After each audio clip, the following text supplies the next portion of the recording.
Alors vous le savez déjà, le monde change aussi vite que la popularité d'un acteur pendant MeToo.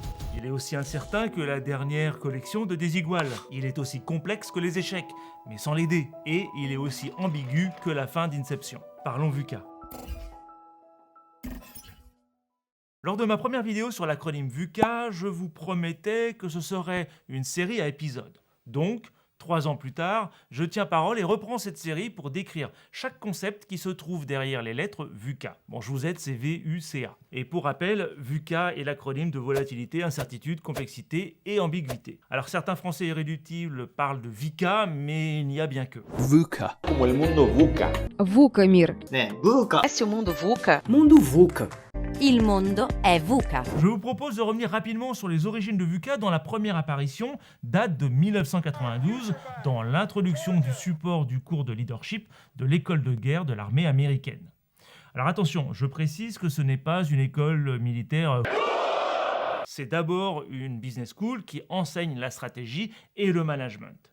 Et dans le cadre des cours sur le leadership, VUCA était alors utilisé pour expliquer que la guerre à papa contre les Vietres et les Ruskov s'était terminée. Bon, en tout cas à l'époque. Par sa simplicité apparente, je précise apparente, car vous allez voir au gré des prochains épisodes que l'on peut creuser les concepts de VUCA sans jamais toucher le fond, VUCA permet de marquer les esprits en décrivant de façon facile à comprendre les grandes forces de transformation. Appliquée au monde militaire, la volatilité par exemple s'illustre par le fait que le temps qu'un plan soit approuvé par un état-major, il risque d'être déjà obsolète, ce qui introduit l'idée que la décision revient aux unités de terrain et pas aux états-majors. Ah, je ne sais pas, mon général, je vais me renseigner.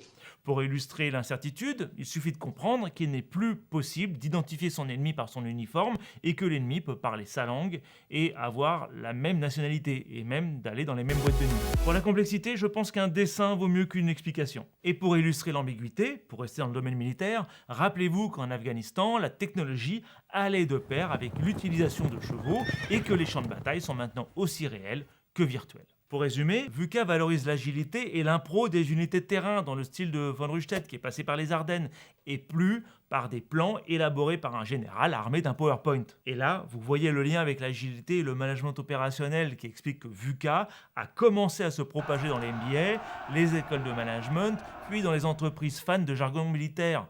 Vous savez, ce type d'entreprise qui fait la guerre des talents pour conquérir de nouveaux territoires. Épique. Et VUCA est alors devenu si populaire que la 3e édition du support de cours de leadership de l'école de guerre, édité en 2010, a dédié un chapitre entier à VUCA, alors qu'en 92, il n'était évoqué que dans quelques lignes d'introduction. Quand j'ai commencé à parler de VUCA en France à partir de 2005, qu'est-ce que j'ai fait pour mériter ça ? Je vous aurais dit que VUCA ne servait pas à grand chose à part meubler un cours d'école de commerce ou à introduire une conférence que je n'avais pas eu le temps de préparer. Et les retours que je pouvais recevoir de la part de mon audience allaient de « c'est du jargon de consultant » à « c'est un néologisme militaire et américain qui ne me concerne pas ». J'ai donc mis le concept de côté en attendant des jours meilleurs. Et ce sont 2 événements qui ont changé la perception de l'utilité et de la pertinence de VUCA. D'abord, l'attente des dirigeants d'avoir une formule, ou un cadre plutôt, qui permette de comprendre les changements en cours pour s'y adapter. De l'autre, la stratégie client d'Amazon qui a prouvé que VUCA pouvait être utilisé non pas seulement pour simplifier et expliquer, mais pour agir. Alors pour commencer par l'utilisation de VUCA pour comprendre les changements en cours et réfléchir à des actions d'adaptation rapide, le framework VUCA est pratique car c'est un filet traînant dans lequel vous pouvez tout mettre, tous les événements récents qui ont mis le boxon.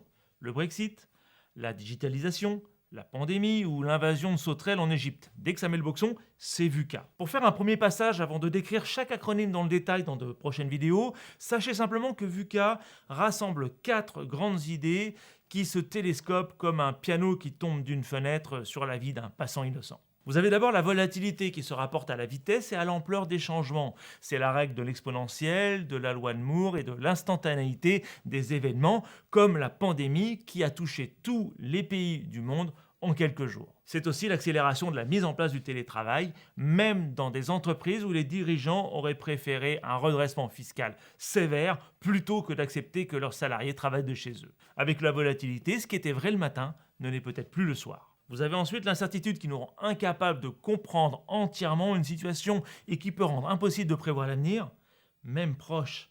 L'incertitude rend aussi difficile de faire le tri entre ce qui est urgent de ce qui est important Et avec l'incertitude, l'impossible devient éventuel, voire probable. Pour l'exemple, ce sont les augmentations de salaire et les plans de carrière qui ont été soudainement figés pendant la pandémie, comme une expression de Nicole Kidman. I love being shaped, molded, pushed and stretched.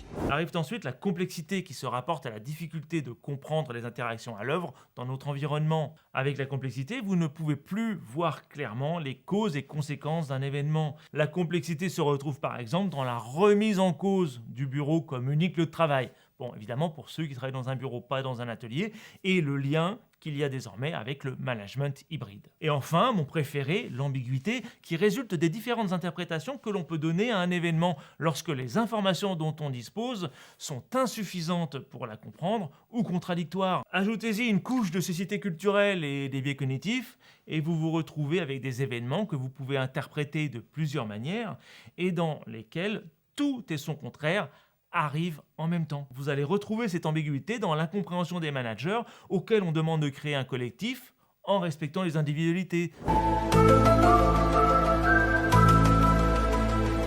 de rassurer leur équipe alors qu'eux-mêmes sont loin de l'être, et bien sûr, le grand classique, de faire toujours plus avec toujours moins. Alors si ces 4 éléments de VUCA font sens, il manquait pourtant un cas concret provenant d'une entreprise connue qui a explicitement utilisé VUCA.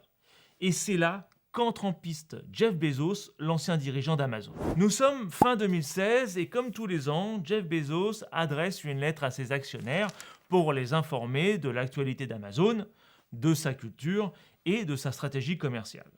Dans ce courrier, dont vous trouverez le lien en description de cette vidéo si vous regardez cette vidéo sur YouTube, Zozo détaille les stratégies qui seront suivies pour que Amazon reste, selon les termes maison, comme au premier jour, ou Day One en anglais. Et pour cela, échapper à ce qu'il appelle le jour 2 ou Day 2, bravo, qui est le moment où une entreprise tombe dans la bureaucratie et la complexité. Dans cette lettre sont décrites les 4 stratégies qui répondent point par point à l'acronyme VUCA. Concernant la volatilité, Bezos incite à prendre des décisions à haute vélocité. Pour reprendre ces termes, un processus de décision rapide rend l'environnement dans lequel on travaille beaucoup plus amusant. Vraiment, là, pour le coup, ce sont ces mots. L'idée est de reconnaître rapidement une mauvaise décision pour la corriger, même a posteriori. Donc pour traduire, dans une situation volatile, mieux vaut prendre une mauvaise décision rapidement, quitte à revenir en arrière, que de prendre une bonne décision trop tard. Pour l'incertitude, Zorglub encourage d'embrasser les tendances externes. Parce que chez Amazon, si vous résistez à la nouveauté, vous résistez au futur. Donc vous n'avez pas le choix. Soit vous choisissez l'innovation pour avoir le vent dans le dos, soit vous choisissez la porte. On va la choisir pour vous.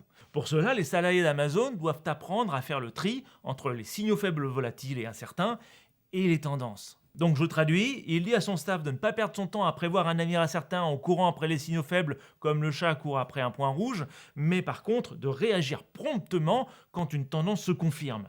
C'est-à-dire au moment où les concurrents sont en train de se concentrer sur cette tendance, et selon lui, c'est le moment de faire tapis sur cette tendance, pas avant. Au sujet de la complexité, il propose de résister au proxy. Donc toujours dans sa lettre, Bezos prévient que lorsqu'une entreprise devient plus grande, il y a une tendance naturelle à y faire du management par procuration. Il s'agit par exemple de se réfugier derrière une procédure pour éviter de prendre une décision que l'on pourrait vous reprocher. Ce qui fait qu'à la fin, vous n'avez plus de manager dans votre organisation, mais que des gens qui se couvrent derrière des procédures.